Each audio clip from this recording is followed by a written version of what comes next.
In this video, we are going to talking about a very important topic which is prokaryotes and eukaryotes.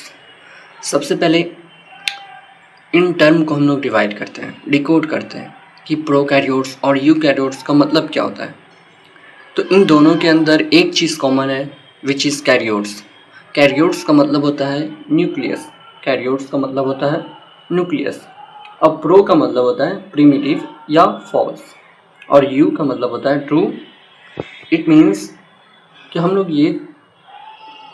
कि ये word से हमें क्या पता चल रहा है कि एक में ट्रू न्यूक्लियस है, एक में न्यूक्लियस प्रेजेंट है और एक में न्यूक्लियस नहीं है, फॉल्स है, प्रिमिटिव है, पुराना है। तो सबसे पहले हम प्रोकैरियोट्स और यूकैरियोट्स को डिवाइड करेंगे on the basis of nucleus. सबसे पहले प्रोकैरियोट्स। क्या प्रोकैरियोट्स के अंदर न्यूक्लियस प्रेजेंट होता है? द आंसर इज नहीं। प्रोकैरियोट्स के अंदर न्यूक्लियस प्रेजेंट नहीं होता है। क्या यूकैरियोट्स के अंदर न्यूक्लियस प्रेजेंट होता है? The answer is yes. Eukaryotes के अंदर न्यूक्लियस प्रेजेंट होता है। प्रोकैरियोट्स के अंदर न्यूक्लियस नहीं होता है तो डीएनए होता क्या है? डीएनए जिस जगह पे होता है, डीएनए जिस रीजन में प्रेजेंट होता है उस रीजन को न्यूक्लियोइड कहते हैं। क्या वहाँ प्रोकैरियोट्स के अंदर क्या मेम्ब्रेन देखने को मिलेगा? बिल्कुल नहीं, मेम्ब्रेन उसमें देखने को नहीं मिलेगा। लेकिन यूकैरियोट्स के अंदर जो न्यूक्लियस होता है वो डबल मेम्ब्रेन होता है और उसके अंदर डीएनए होता है। इट मीन्स कि यूकैरियोट्स के अंदर न्यूक्लियस प्रेजेंट होता है, प्रोकैरियोट्स में नहीं होता। प्रोकैरियोट्स के अंदर जो डीएनए होता है वो रीजन में पड़ा रहता है साइटोप्लाज्म के अंदर, उस एरिया को न्यूक्लियोइड कहते हैं।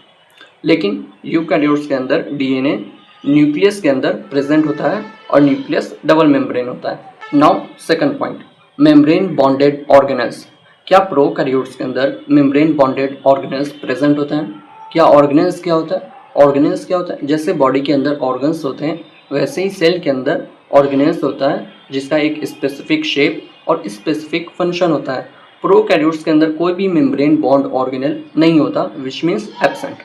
यूकैरियोट्स के अंदर क्या प्रेजेंट होता है? हाँ सर, प्रेजेंट होता है। क्या आप एग्जांपल बता सकते हैं? Mitochondria, chloroplast, endoplasmic reticulum, Golgi body and lysosome etcetera. ये सब मेम्ब्रेन बॉन्डेड ऑर्गेनेल्स होते हैं। इट मीन्स कि यूकैरियोटिक सेल के अंदर ये सब प्रेजेंट है, लेकिन प्रोकैरियोट्स में प्रेजेंट ऐसा कुछ नहीं है।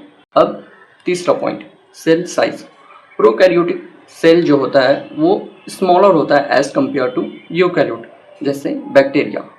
लेकिन यूकैरियोट्स के जो सेल होते हैं वो जनरली लार्जर होते हैं एज कम्पेयर टू प्रोकैरियोट्स, जैसे प्लांट्स एंड एनिमल के सेल। नाउ चौथा point, that is cell division. Prokaryotes के अंदर सेल डिवीजन कैसा होता है? जनरली प्रोकैरियोट्स के अंदर फ्रेगमेंटेशन और बडिंग देखने को मिलता है, लेकिन यूकैरियोट का जो सेल डिवीजन होता है उसमें माइटोसिस और मियोसिस देखने को मिलता है, and that is enough for you. Now fifth point, that is example. Prokaryote के एग्जाम्पल क्या हो जाएंगे? बैक्टीरिया। यूकैरियोट के एग्जाम्पल क्या हो जाएंगे? Plant, animal, fungi etcetera. और ये पूरे का एक डिफरेंस, दोनों के बीच में जो डिफरेंस है वो दिया हुआ है इस चार्ट के अंदर। इसको पढ़ें, याद करें। आई होप ये वीडियो आपको समझ में आ गया होगा।